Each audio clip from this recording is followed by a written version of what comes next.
تاریخ مکہ کے سینے میں ایک ایسا راز دفن تھا جو صدیوں تک زمین کے نیچے چھپا رہا۔ ایک ایسا کنواں جس کا پانی کبھی ختم نہیں ہوتا، ایک ایسا چشمہ جو آج بھی لاکھوں حاجیوں کی پیاس بجھاتا ہے۔ یہ وہی مبارک کنواں ہے جسے حضرت اسماعیل علیہ السلام کے قدموں کے قریب اللہ تعالیٰ نے جاری فرمایا تھا، اور صدیوں بعد اللہ نے اس کے دوبارہ ظاہر ہونے کے لیے ایک ایسے شخص کو چنا جس کا دل توحید سے روشن تھا۔ وہ شخصیت تھی رسول اللہ صلی اللہ علیہ وسلم کے دادا، قریش کے سردار حضرت عبد المطلب۔ آج کی کہانی ہمیں بتائے گی کہ کیسے ایک خواب نے مکہ کی تقدیر بدل دی، کیسے اللہ نے پیاس سے مرنے والوں کے لیے زمین سے پانی نکال دیا، اور کیسے ایک سچے یقین نے پوری قوم کو جھکا دیا۔ اسلامی روایات کے مطابق چاہے زمزم ابتداء میں حضرت ابراہیم علیہ السلام اور حضرت اسماعیل علیہ السلام کے زمانے میں ظاہر ہوا تھا، قرآن کریم میں اس مقدس مقام کی طرف اشارہ کرتے ہوئے اللہ تعالیٰ فرماتا ہے، سورہ آل عمران ترجمہ: بے شک سب سے پہلا گھر جو لوگوں کے لیے مقرر کیا گیا وہ مکہ میں ہے، جو بابرکت ہے اور سارے جہانوں کے لیے ہدایت ہے۔ وقت گزرتا گیا، صدیاں بیت گئیں، اور ایک وقت ایسا آیا کہ زمزم کا کنواں ریت اور مٹی میں چھپ گیا۔ پھر اللہ نے اسے دوبارہ ظاہر کرنے کے لیے حضرت عبد المطلب کو منتخب فرمایا۔ روایت ہے کہ ایک رات حضرت عبد المطلب حتیم کے پاس سوئے ہوئے تھے۔ اچانک خواب میں ایک شخص آیا اور اس نے کہا، طیبہ کو کھودو۔ عبد المطلب نے پوچھا، طیبہ کیا ہے؟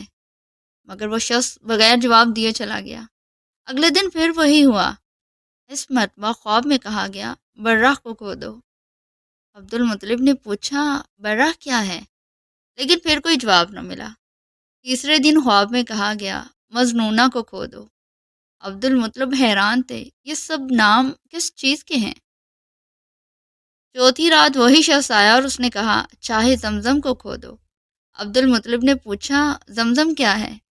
اس نے جواب دیا، یہ ایسا بابرکت پانی ہے جو کبھی ختم نہیں ہوگا، کبھی کم نہیں ہوگا، اور حج کرنے والے سب لوگوں کو سیراب کرے گا۔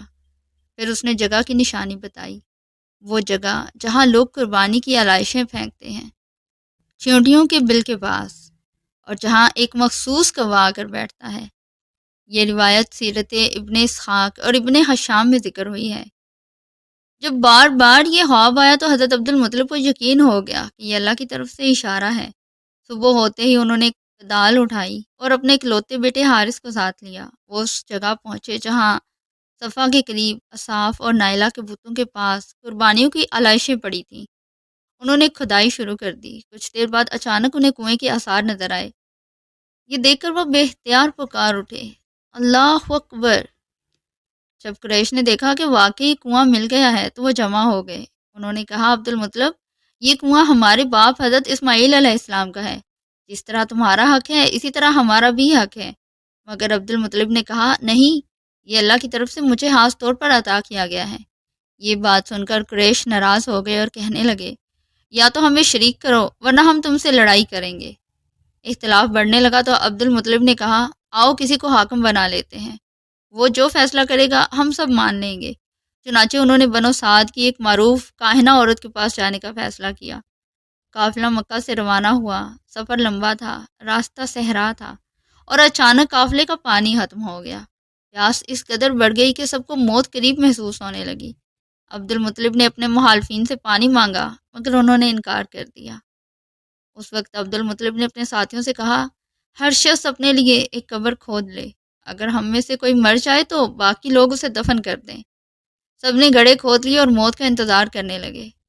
اسی وقت عبداللہ نے کہا، اللہ کی قسم، یوں بیٹھ کر موت کا انتظار کرنا کم ہمتی ہے، اٹھو، اللہ سے امید رکھو اور آگے بڑھو۔ سب لوگ اٹھ کھڑے ہوئے۔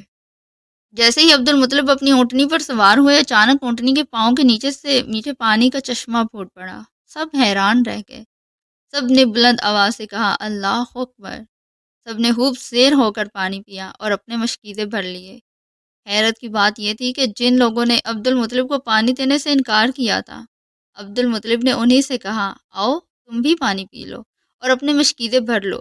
یہ دیکھ کر سب متاثر ہو گئے۔ انہوں نے کہا، اللہ کی قسم، اللہ نے آپ کے حق میں فیصلہ کر دیا ہے، ہم زمزم کے معاملے میں کبھی آپ سے جھگڑا نہیں کریں گے۔ چنانچہ وہ وہیں سے مکہ واپس لوٹ آئے۔